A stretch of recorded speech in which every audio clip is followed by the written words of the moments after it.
Shalom, selamat pagi jemaat Tuhan. Berjumpa kembali dalam doa pagi online. Mari hampiri hadirat Tuhan dengan kerinduan, bersekutu dengannya. Ku datang ya Bapa. Ku datang ya Bapa dalam kerinduan, memandang keindahan-Mu. Ku berikan segalanya, semuanya yang ada. Ku ingin menyenangkan hati-Mu, oh Tuhan. Jadikan aku indah yang Kau pandang mulia, seturut karya-Mu di dalam hidupku. Ajarku berharap hanya kepadamu, taat dan setia kepadamu Tuhan.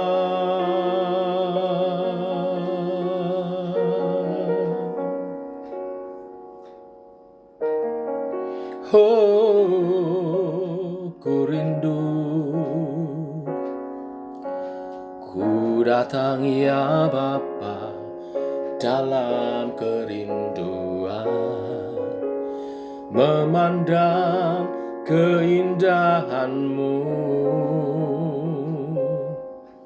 Ku berikan segalanya, semuanya yang ada. Ku ingin menyenangkan hati-Mu, oh Tuhan.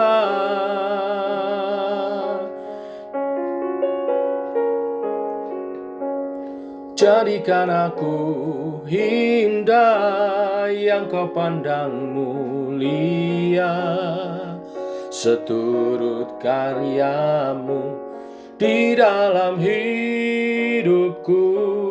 Ajarku berharap hanya kepadamu, taat dan setia kepadamu Tuhan.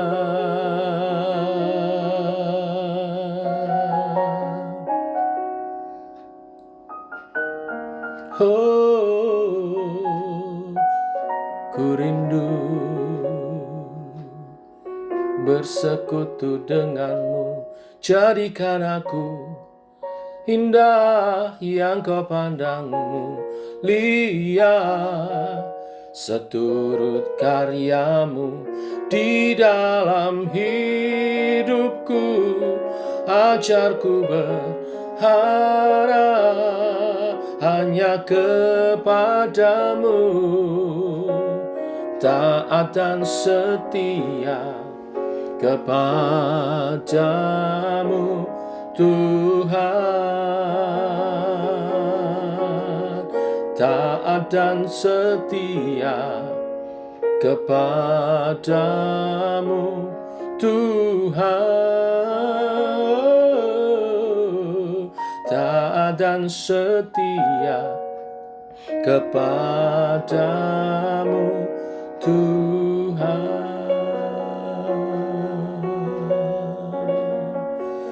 Syukur, terima kasih Tuhan, bersekutu denganmu.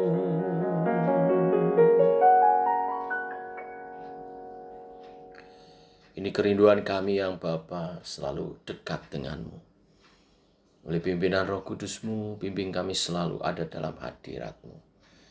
Hidup menyenangkan hati Tuhan, hidup berkenan kepada Tuhan.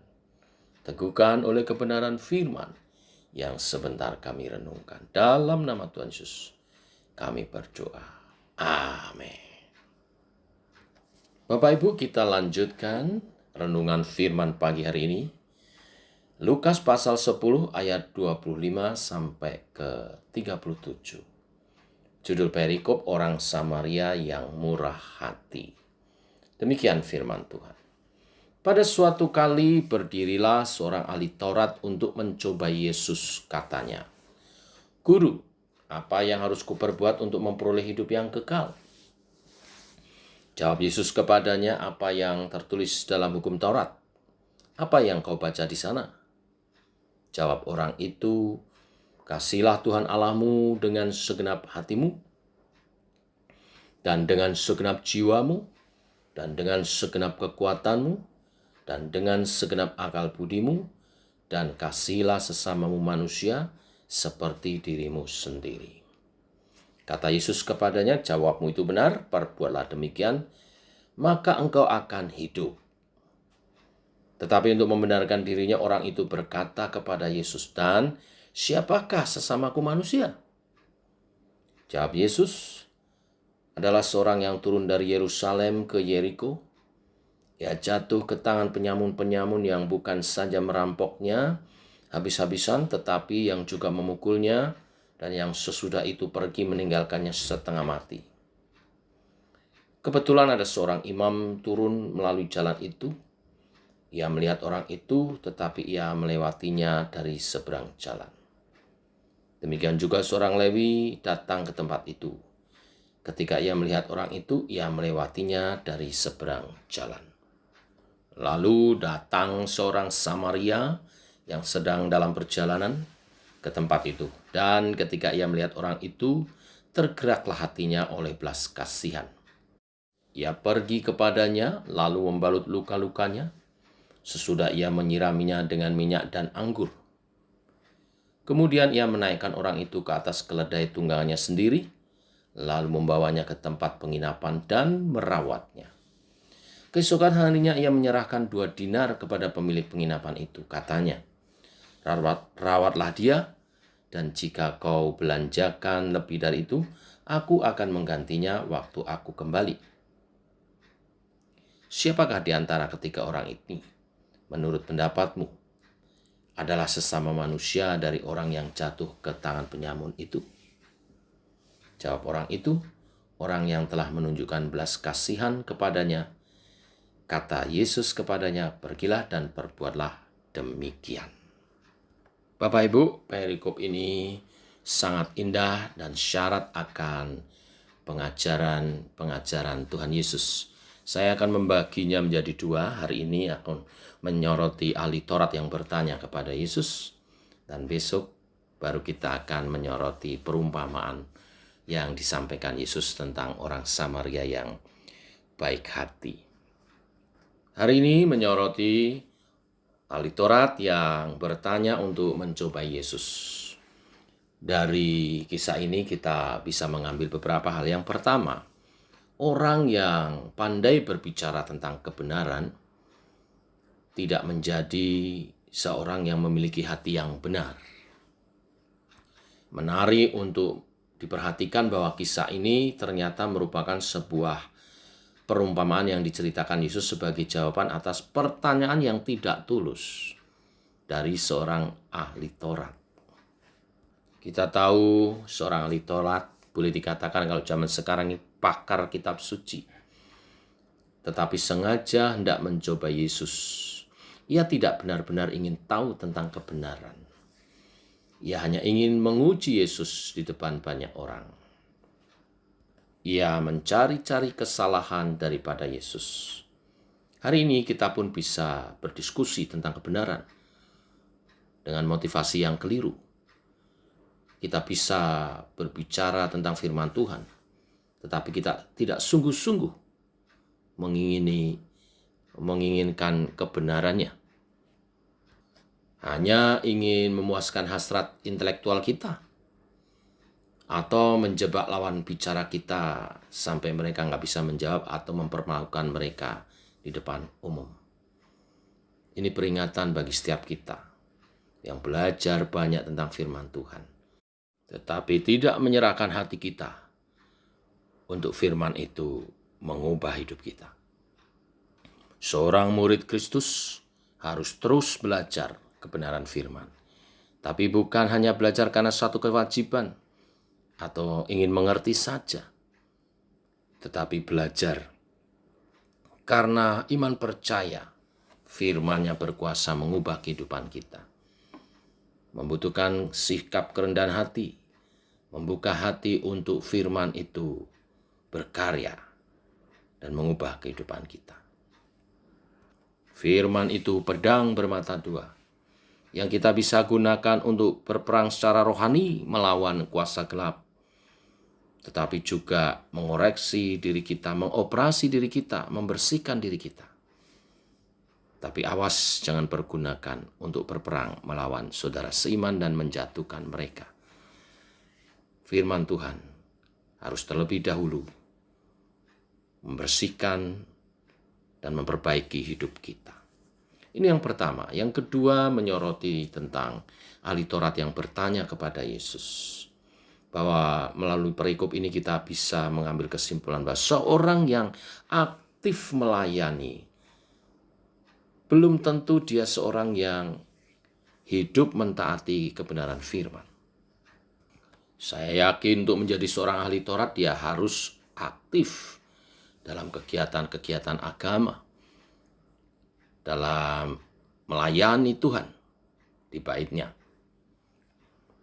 Seluruh perumpamaan ini sebetulnya Yesus ingin mengajar kepada setiap murid-Nya bahwa perintah untuk mengasihi itu bukan suatu pengetahuan saja, tetapi harus dipraktekkan.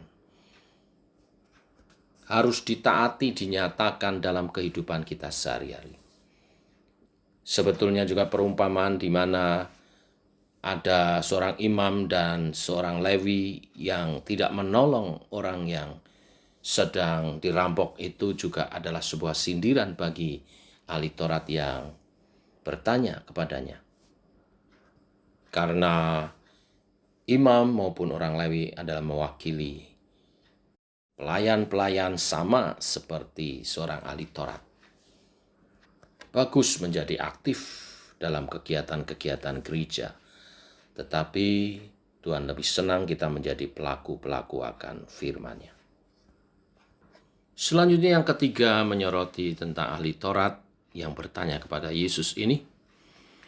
Tuhan ingin mengajar kepada kita bahwa kekristenan bukanlah agamawi, tetapi kehidupan yang nyata. Kehidupan dalam mentaati kebenaran firman-Nya. Kehidupan di dalam mempraktekkan kasih Tuhan. Tuhan Yesus ingin mengajar kepada murid-murid-Nya yang memang sebagian besar pada waktu itu adalah orang-orang Yahudi. Orang Yahudi tidak bergaul dengan orang Samaria. Mereka memandang rendah orang Samaria karena orang-orang Samaria adalah orang-orang Yahudi yang telah kawin campur dan meninggalkan adat istiadat keyahudiannya. Hal itu menjadi kebencian bagi orang Yahudi. Yesus ingin mengajar kepada setiap murid-murid-Nya bahwa mentaati firman Tuhan, dalam hal ini mengasihi sesama, tidak bisa kita membeda-bedakan. Kehidupan menyatakan manusia memang berbeda-beda. Suku, budaya, latar belakang, dan sebagainya. Tidak boleh kita mengutamakan suku, budaya, latar belakang, dan sebagainya itu lebih daripada perintah Tuhan. Sebaliknya, perintah Tuhan harus dinyatakan melintasi suku, budaya, kehidupan umat manusia. Budaya-budaya yang bertentangan dengan firman Tuhan harus tunduk kepada kebenarannya. Dan kita harus menyatakan kebenaran itu dalam kehidupan kita. Inilah berita firman hari ini. Jangan hanya belajar firman Tuhan, tapi lakukan.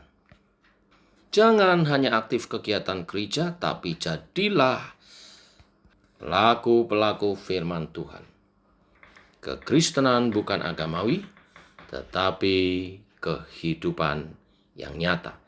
Kehidupan di dalam mentaati kebenaran firman Tuhan, kehidupan di dalam menyatakan kasih Tuhan pada dunia ini. Tuhan memberkati.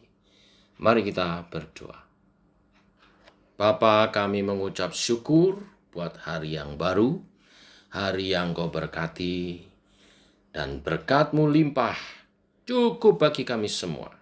Ajar kami hidup seturut kehendak dan firman-Mu, supaya janji-janji berkat yang menyertai firman-Mu itu digenapi atas hidup kami. Ajar kami seperti firman Tuhan yang kami renungkan pagi hari ini, kami hidup dalam ketaatan akan kebenaran firman-Mu. Kami menjadi pelaku-pelaku akan kebenaran firman-Mu. Tidak hanya mengerti kebenaran firman, tidak hanya menjadi seorang aktivis dalam gereja, tetapi kami menghidupi kebenaran firman itu nyata dalam sikap kami terhadap sesama, dalam sikap kami terhadap Tuhan. Bimbinglah kami Allah Roh Kudus, menjadi pelaku-pelaku akan firman-Mu, menjadi umat Tuhan yang mengasihi Tuhan dengan mempraktekkan kebenaran-kebenaran firman-Mu. Tuhan, hari ini sekali lagi kami bawa dalam doa jemaat-jemaat Tuhan yang sedang di dalam perawatan karena sakit atau sedang merencanakan tindakan medis yang membutuhkan dukungan doa. Tuhan, kami mohonkan jamahan daripada Tuhan, keselamatan dan pertolongan yang daripada Tuhan. Sembuhkan sakit penyakit daripada umat-Mu. Kami berdoa untuk Ibu Fang-Fang yang sedang dalam perawatan di Semarang. Kami berdoa agar Ibu Fang-Fang kuat menjalani perawatannya ini. Teguhkan imannya Tuhan. Untuk Pak Andi yang hari ini akan menjalani operasi, tindakan medis. Tuhan, Kau tolong operasinya berjalan dengan baik dan lancar. Kami berdoa, jamah tubuhnya oleh bilur-bilur darah Tuhan Yesus, Engkau menyembuhkan. Kami percaya bahkan mujizat Engkau dapat berikan. Tetapi Engkau juga memakai para dokter dengan hikmat yang dari Tuhan dan pengurapan dan menguduskan mereka. Jikalau operasi dilaksanakan berjalan dengan baik dan itu semua membawa kesembuhan pemulihan daripada Pak Andi. Sehingga Pak Andi boleh sehat kembali dan tidak kurang satu apapun. Segala sesuatu yang dibutuhkan Pak Andi sehat kembali. Tuhan menyediakannya. Beri ketenangan keluarga yang mendampingi bulaan, Tuhan berkati. Tuhan beri kesehatan juga sampai semua sehat kembali pulih, boleh kembali di rumah dengan selamat, tidak kurang satu apapun. Anak-anak, keluarga, jemaat-jemaat yang sedang dirawat juga Tuhan memeliharakannya. Terima kasih Tuhan. Kami juga berdoa untuk usaha pekerjaan daripada umat Tuhan yang hari ini membuka tokonya, membuka bengkelnya, membuka warung makannya, rumah makannya, membuka apoteknya, membuka tempat usahanya. Tuhan berkati. Berkati tangan-tangan kami sehingga apapun yang kami kerjakan menjadi berhasil. Yang berdagang ada penjualan yang cukup baik memberkati kami. Bahkan limpah untuk masa depan yang baik di dalam Engkau. Yang bekerja dengan pemerintah sebagai aparatur sipil negara, yang bekerja sebagai karyawan di perusahaan-perusahaan swasta, di bank, di rumah sakit, di kantor-kantor. Tuhan, Engkau memberkati pekerjaan kami, sehingga meraih hasil yang baik, prestasi yang baik, dan itu merancangkan masa depan yang indah bagi setiap kami. Yang Tuhan percaya untuk perusahaan, mengelola perusahaan, pabrik-pabrik, Tuhan memberkati. Sehingga karyawan-karyawan mengikutinya pun bersyukur atas kehadiran perusahaan mereka ini. Dan mereka boleh memuliakan Tuhan.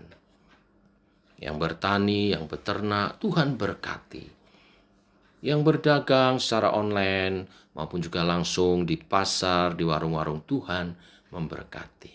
Demikian doa-doa kami naikkan menyertai kehidupan umat Tuhan dan usaha pekerjaan mereka.